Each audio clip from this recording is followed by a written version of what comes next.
Bienvenue dans les coulisses de la Sofcote. Je suis avec Pierre-Emmanuel, le président du CJO, et Nicolas Ménard, qui est également membre actif du CJO.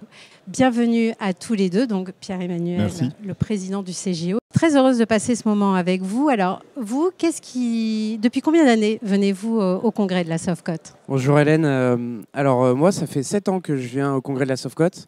Il me semble que la première fois, c'était en premier semestre ou en troisième semestre. Alors bien sûr, j'étais un peu perdu la première fois que je suis venu, mais j'ai eu la chance d'être bien entouré avec des collègues un peu plus vieux. Moi, cela fait 7 ans, et en fait, cela fait 7 ans que je suis également au CJO. Et donc c'est quelque chose d'assez marrant, parce que première Sofcote, en étant intégré directement dans le cadre d'un hasard, d'une chance à cette équipe, ça m'a permis en fait de voir même la Sofcote se dérouler de l'intérieur. Alors Nicolas, qu'est-ce qui vous motive à venir et à revenir sur le congrès chaque année? Alors, qu'est-ce qui me motive à revenir? Je dirais, dans un premier lieu, l'after-congrès au pub canadien, où on se retrouve tous les soirs avec les chefs, les internes, les industriels. Non, plus sérieusement, dans un premier temps, je pense que d'un point de vue scientifique, c'est le rendez-vous annuel de notre spécialité. On a des conférences d'enseignement de qualité, on a des communications de qualité. À titre personnel, ça m'arrive souvent en staff de citer les conclusions d'une conférence d'enseignement, par exemple. C'est l'équivalent de 3 jours de cours pour un interne.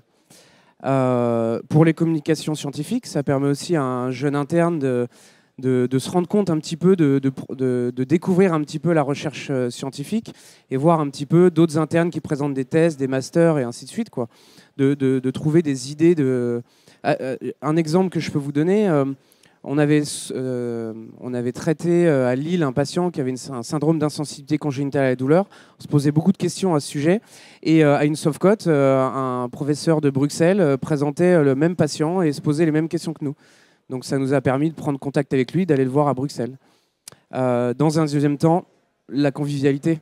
On retrouve tous les ans nos collègues d'autres villes. On met en place des discussions, des projets de recherche. Ça permet aussi de voir un petit peu ce qui se passe dans les services, les spécialités de différents services. Si on a envie de faire un interchu, par exemple, on peut se rendre compte des besoins et démarrer des travaux multicentriques, par exemple. Ma thèse, j'ai fait un travail multicentrique sur 10 centres. Je savais qui contacter dans chaque centre parce que je les rencontrais tous les ans sur la Sofcote et sur le congrès. Alors justement, sur le congrès, on voit que le CJO, depuis plusieurs années, tient un rôle de plus en plus important avec des workshops, des tables rondes, même un déjeuner-débat cette année. Alors Pierre-Emmanuel, pouvez-vous nous expliquer un peu plus quel rôle le CJO tient pendant le congrès, mais au-delà auprès de la Sofcote? Merci Hélène. Alors le CJO, c'est véritablement le lien entre la Sofcote et les jeunes.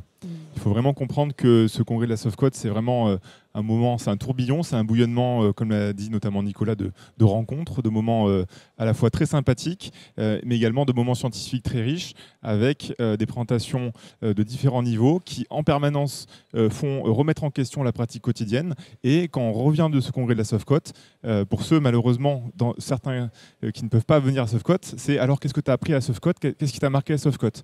Et ça, souvent, c'est des actes de travail, alors soit de travail de recherche, soit parfois même de modification des pratiques quotidiennes dans un service.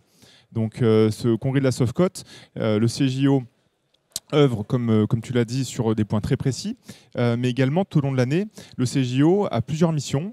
Tout d'abord la mission de la formation, avec donc 2 webinaires par an. Un à l'occasion du congrès de printemps de la Sofcote, qui est un webinar, avec une session souvent de 3 à 4 heures. La dernière a eu un très grand succès sur le rugby, avec les différentes pathologies, rachises, membres supérieurs, membres inférieurs associés au rugby. On a maintenant depuis 2 années et bientôt une 3e, la session de révision de l'examen du diplôme d'études spécialisées d'orthopédie, qui est en fait souvent plébiscité par les internes parce que permet de revoir l'ensemble des sous-spécialités qui tombent à l'examen malgré le fait qu'on soit de plus en plus spécialisé.